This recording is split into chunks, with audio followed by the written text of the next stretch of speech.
Yeah, welcome again to another session of the Transforming the Teaching and Learning Environment virtual conference. I'm Bob Ayles. You're stuck with me as the moderator.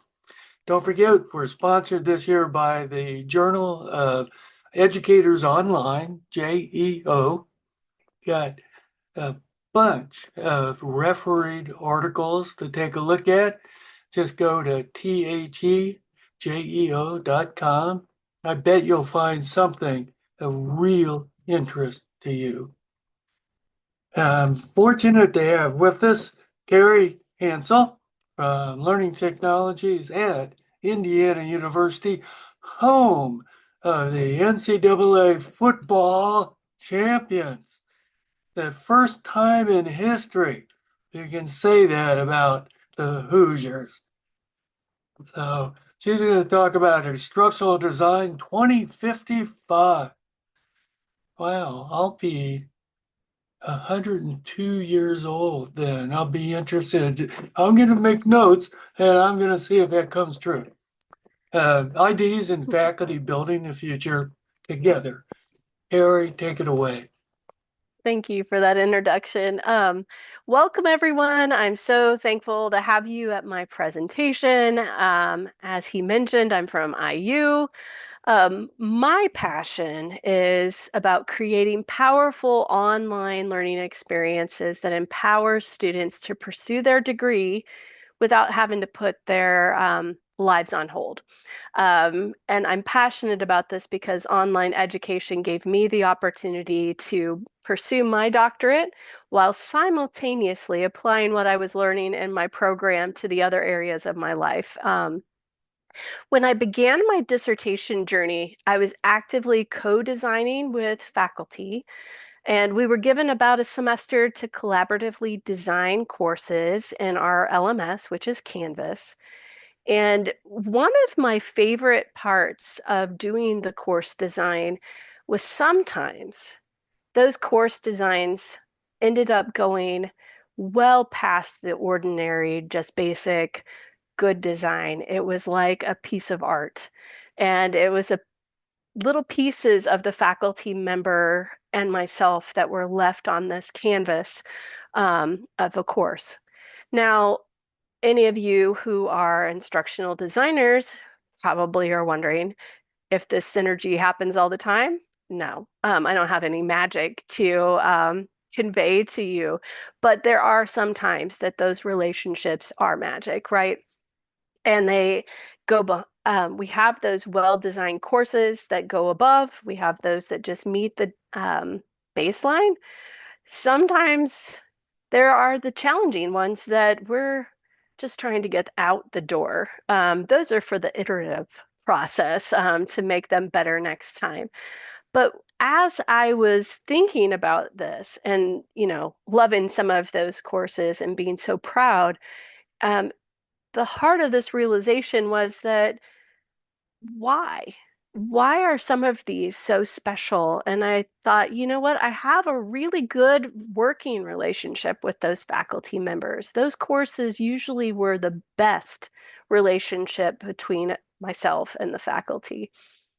And it made me wonder, could it be that this delightful experience of creating a masterpiece in Canvas was not just because of my design chops, but also because of the relationship building between myself and my faculty partner? Move forward a few, and by the time I got to the dissertation phase of my journey, I was now leading, I was managing the program. And so we had 50 programs that I was managing, and we'd have about 60 to 100 courses per semester. And we had multiple IDs that I would assign to these different partnerships and courses. And it seemed like a really great opportunity to test out my theory, my thought. Is it possible that other IDs found the same kind of experience? And that started me on this investigation to look at how this co-design relationship building plays out. So let me see, it's not I need to move forward. There we go. Before we get too far, I want to be transparent in my use of AI. Um, this slide deck does have our official IU branded template. I did use Gemini to create that first image that you just saw at the beginning, and I've used Adobe stock images as well. The rest were created by yours truly. Now, before we get too far, I would love to know, what is your role? Do you mind throwing that into the chat so that I can see what kinds of things that you all are interested in? Okay, we have faculty, associate faculty. Anybody else? Program lead and chair, and assistant professor. All right. Well, it looks like we're talking to faculty. This is an interesting conversation. So I hope that you will share some of your insights when I ask some questions in the future. Um, so the process of creating high quality online courses requires the complementary combination of the content expertise of the faculty member with the instructional designer's pedagogical and course design expertise. And the focus of my talk is going to be about this collaborative relationship. And I'm going to tell you a little bit about my dissertation. I'll give some background. I'll provide some, I'll identify some barriers to that ID faculty rapport building and some co-design strategies. To, Together, we'll talk about 3 barriers and 4 strategies.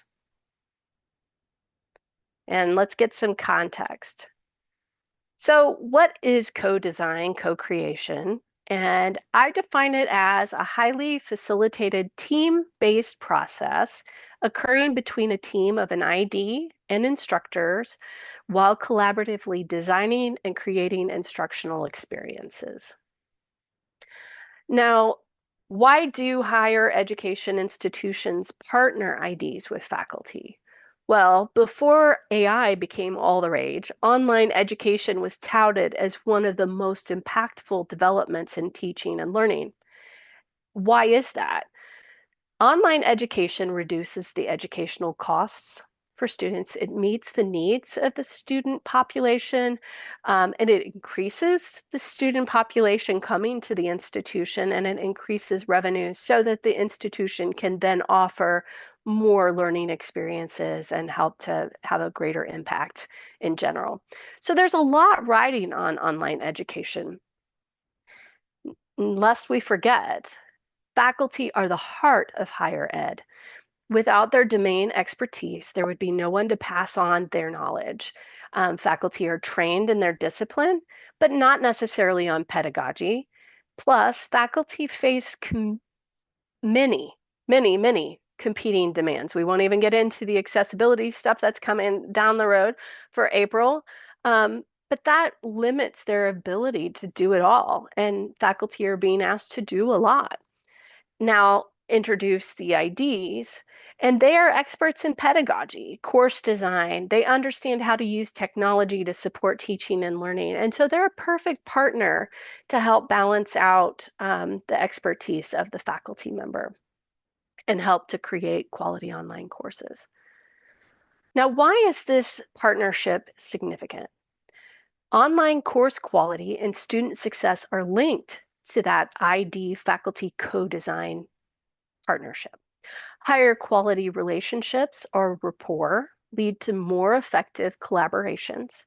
The more collaborative the relationship, the better the course quality.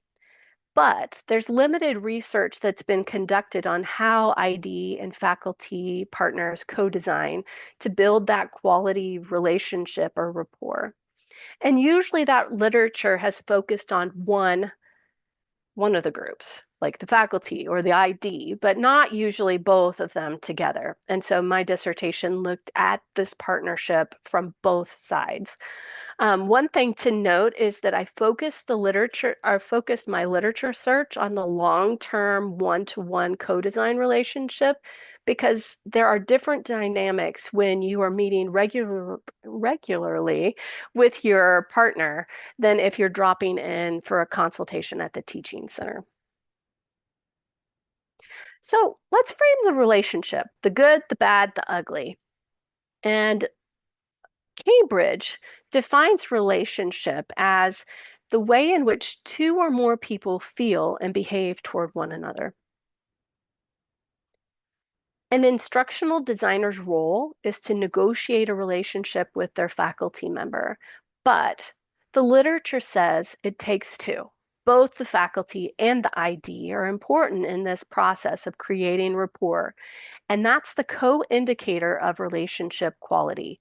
A quality relationship comes as a combined result of each partner's contribution to those ongoing interactions over time. Now, rapport, that's the perceived relationship quality, and that consists of three important components. First, there's the mutual attentiveness, and that's the amount of highly responsive focus and interest on the partner.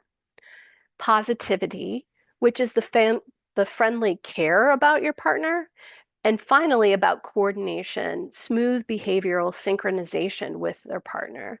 And I don't know if you've all been in a situation where you're in person. That might mean that you're crossing your legs at the same time, or that you're moving as an entity rather than just doing your own thing.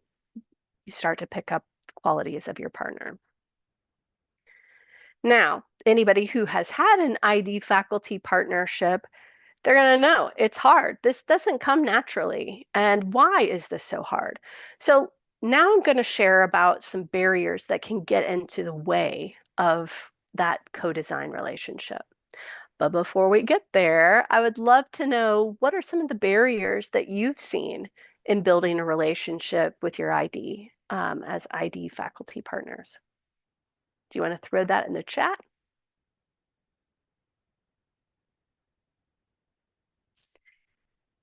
That's right, you do sync like twins. So what about some of the barriers? Language. Yes. Anyone else? Faculty feels forced. Yeah. Values. These are really good. All right. So what did I find? And this doesn't encompass everything. So these are some of the key barriers. So the first one is, what the heck is an ID?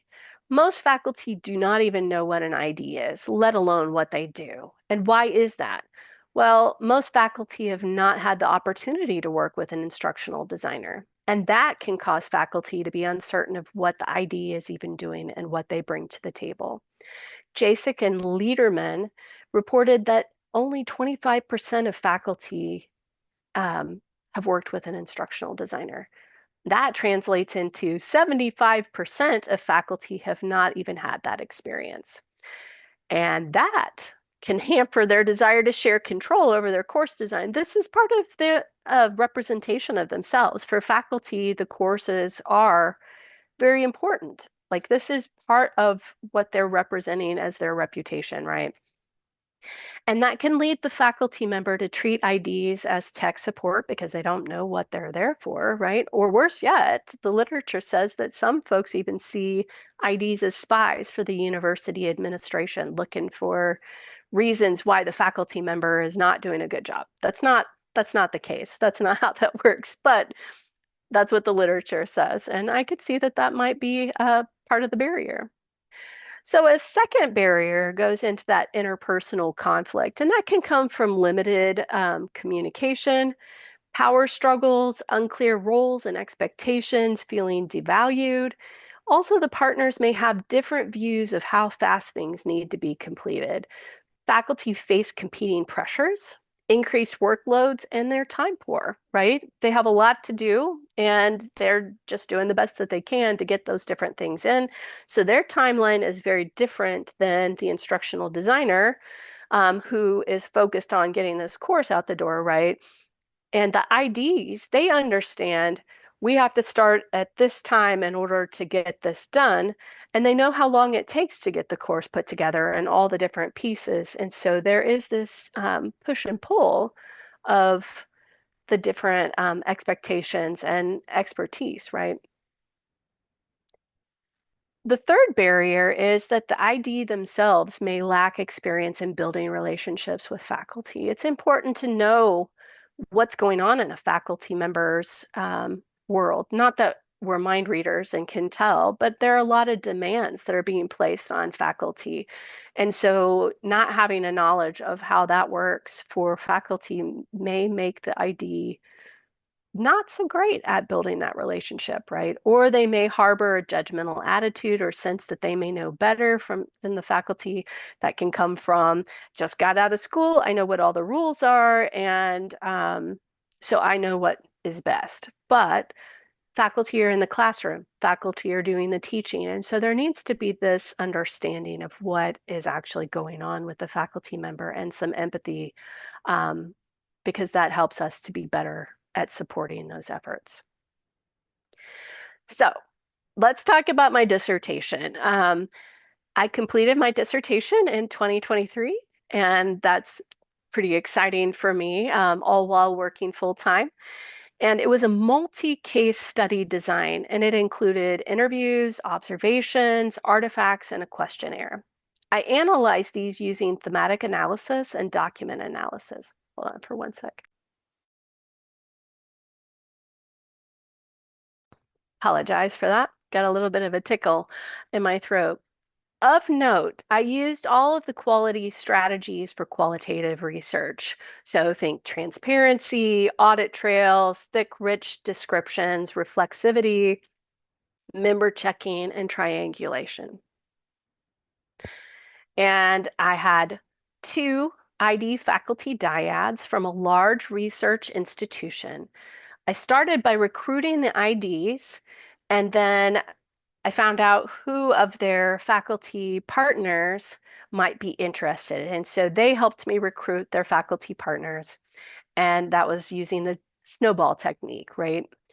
Once those all were pulled together, I purposefully selected the most tenured IDs who were working with the most advanced faculty partners. And what I mean by advanced faculty partners, these are our return faculty, people who have worked with our IDs, understand the process, and help us to determine what are these best practices, right? We didn't want to know what didn't work well because we want to look what we can do to make this better, right? I had 2 research questions, and I'm only going to discuss one of them today, and that is how do instructional designers or IDs and faculty partners build the relationship during that co-design partners process? And maybe we can chat another time about how these dyads perceive their relationship. I had a little fun with the naming of my dyads. They were Aristotle and Socrates. And I conducted individual interviews with each of the IDs alone and each of the faculty members alone. I obtained 5 recorded co-design meetings for each of these dyads, and I looked at their course artifacts, so like their notes and their Canvas sites and their emails and any of the interactions that they had. They also completed a demographic questionnaire. I focused on the way that the ID faculty partners worked together, which included both synchronous and asynchronous interactions. These included things like virtual meetings, meeting notes, emails, and notes in the LMS. To be the researcher, because this is qualitative research, I am the primary research instrument for this study, meaning that the data was selected by me and filtered through me. So it's important to tell you about myself and my prejudices, as well as how this study came about. I have been afforded the privilege of being a well-educated first-generation white woman who is passionate about online coursework because it changed my life. While conducting my research, I was an ID manager, adjunct faculty member, and online student. So I was wearing multiple hats for this. And that allowed me to see multiple perspectives of this process. Further, as a colleague of the study participants, I was able to speak their language, and I have a deep knowledge of which activities to look at. Yet, a newcomer might have caught some things that I did not. So, what did I find?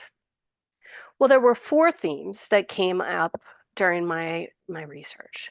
Communicate regularly, face to face, meeting notes, working together, and email. That was how that panned out. The second one was personal connection. How do you connect on that personal level? Get to know your partner, be authentic, and have fun. Then there is the sharing of the work, having shared expectations and partnering in that design. And finally, there's the adaptation to one's partner. So, how do you all develop your co-design relationship? Anyone want to share?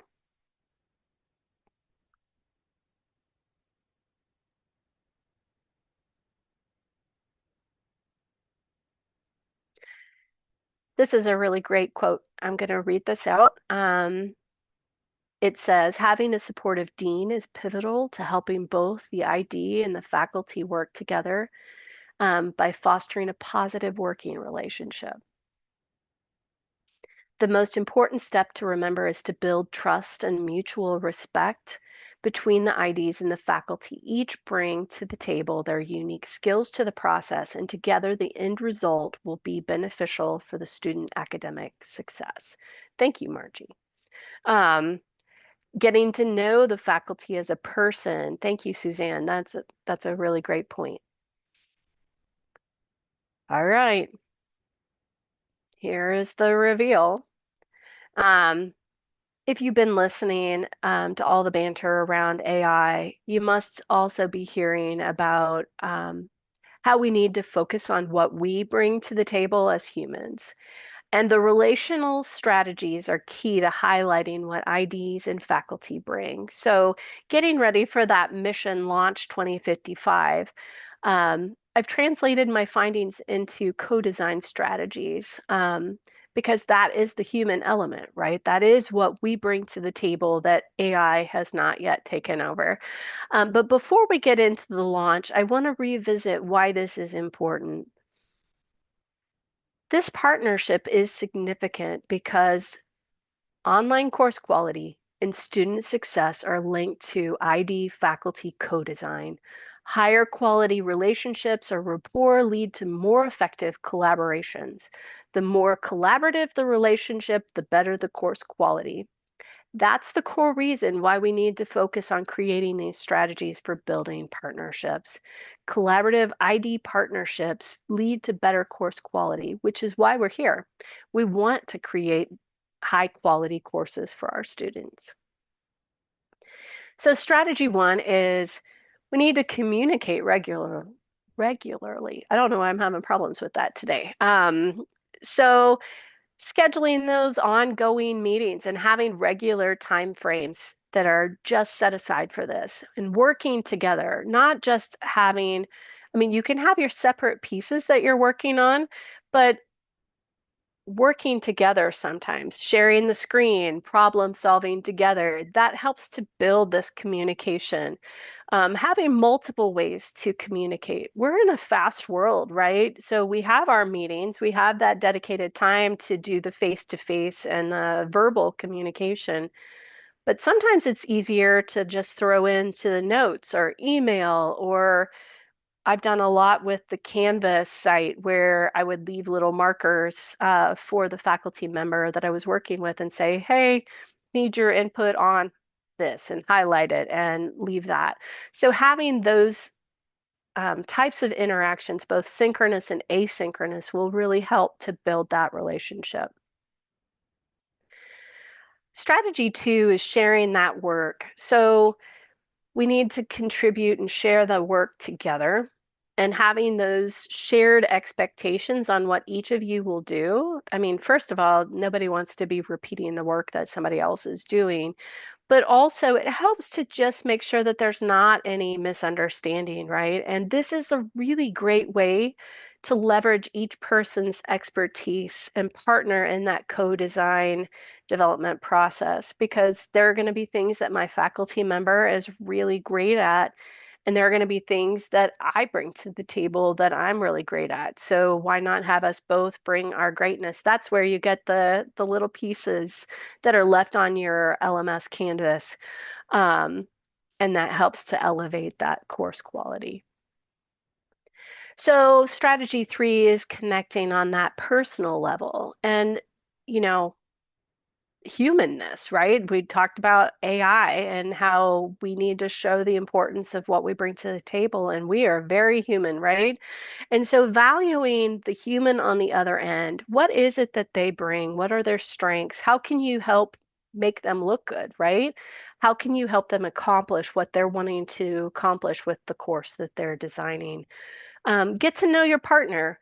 Um, it's not very much fun if you're doing everything purely transactional. Sometimes that may be all that time allows for, but you might find that your life is much richer having built that connection and knowing the human on the other end and sharing information about yourself. It doesn't have to be your deep, dark secrets. I don't recommend that at all.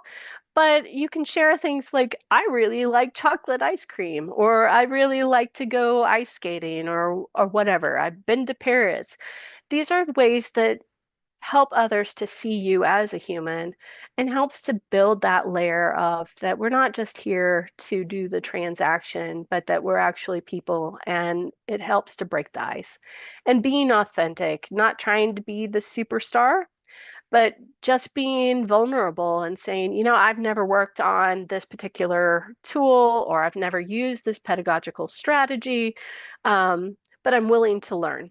And these are my struggles and so forth. That's all perfectly fair and will help make sure that you are working together to provide strategies that you can use in your course um, that are personally suited to your own teaching style, right? And having fun. I mean, I don't know about you, but there are a lot of meetings that I don't have fun in. So why not bring some fun to this? Because, this is a reflection for those faculty who are in the room.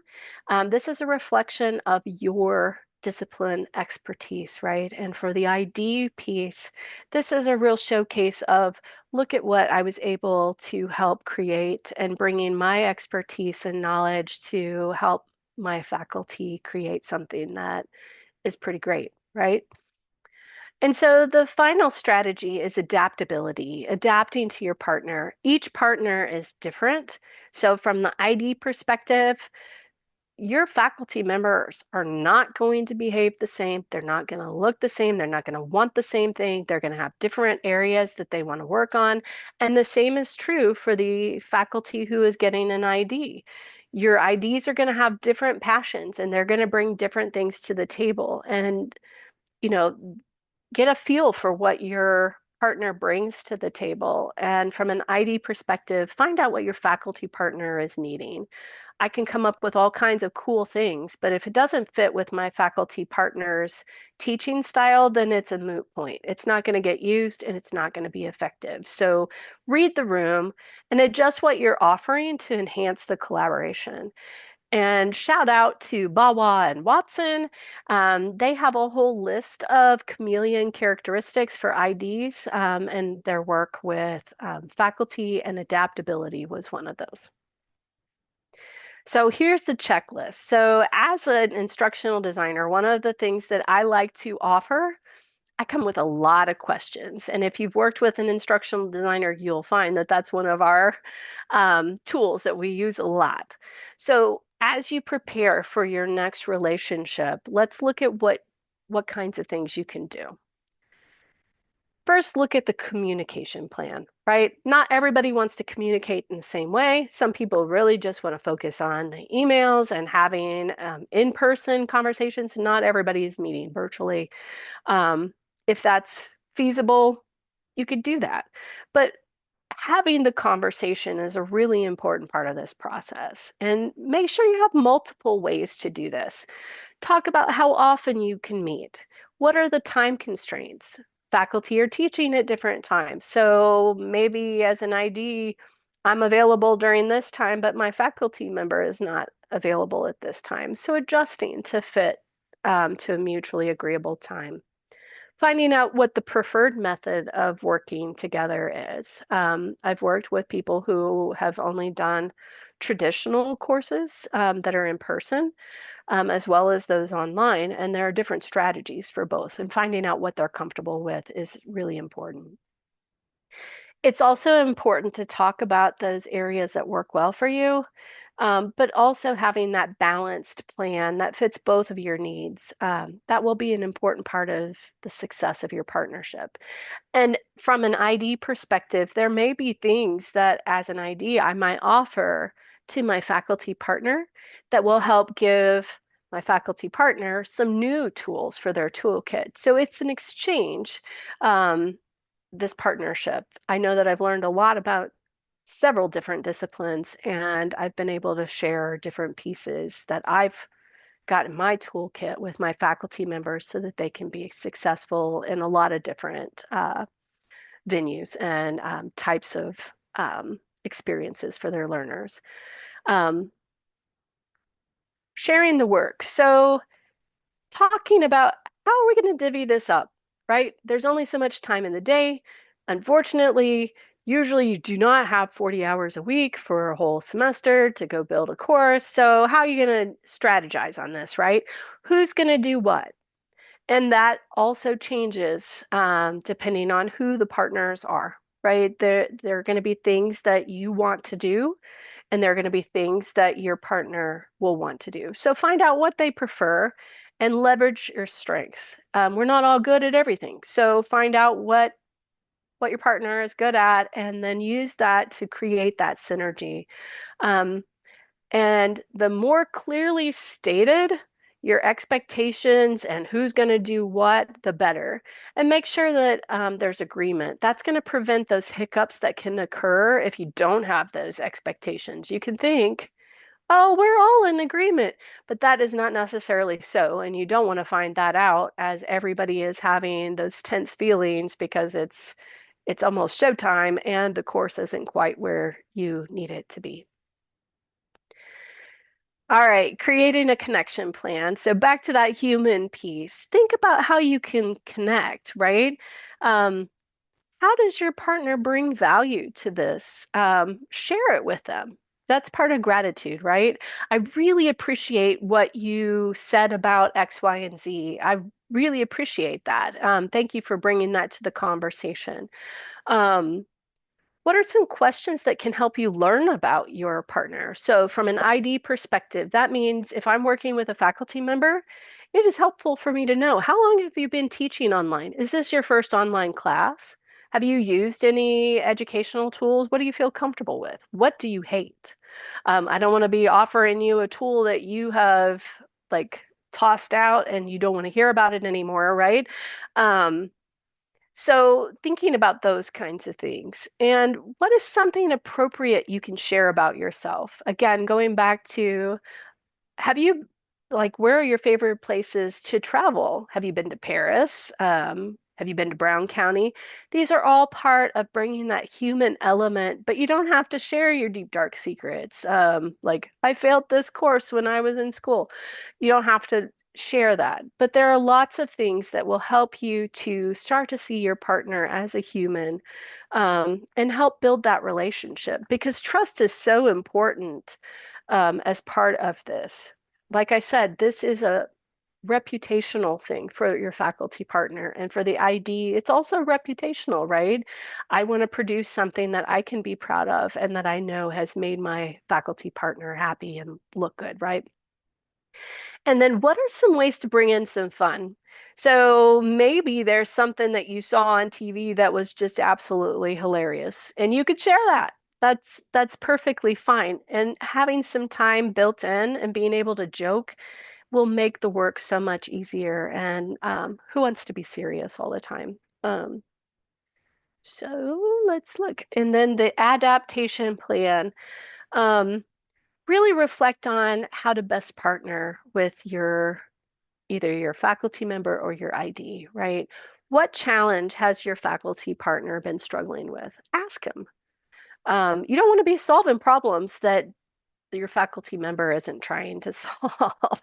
They have very specific things that they need to work on. And so having this conversation that helps to build trust, but also helps to bring relevance to this partnership, right?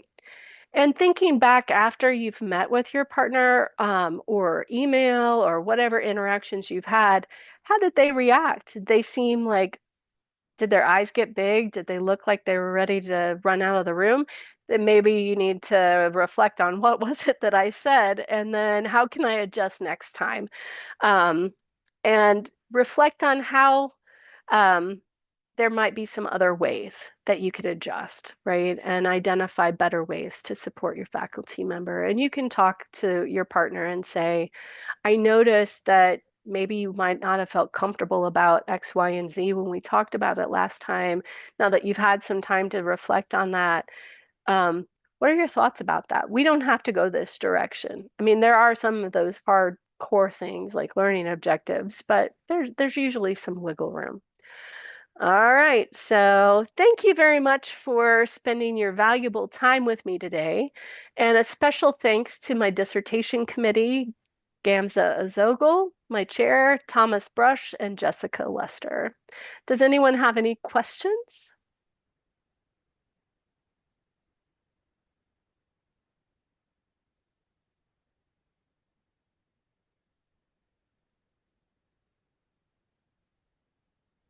I think you answered everything for them, but we will check to see if all of these things come true. We will hold you to Do I win $1 million? it. Well, thank you all for joining and letting me share my dissertation experience with you all. It's been a real privilege to get to dig in deeper, and thank you for that. It was quite an exciting day when that all got finally approved and Oh, got to yeah. walk across the stage and all of that. So, thank you all for coming. And thank you for taking the time to do this for us. It was really interesting. So uh, take the rest of the day off. I will take you up on that. Thank Okay. you. All right, thanks.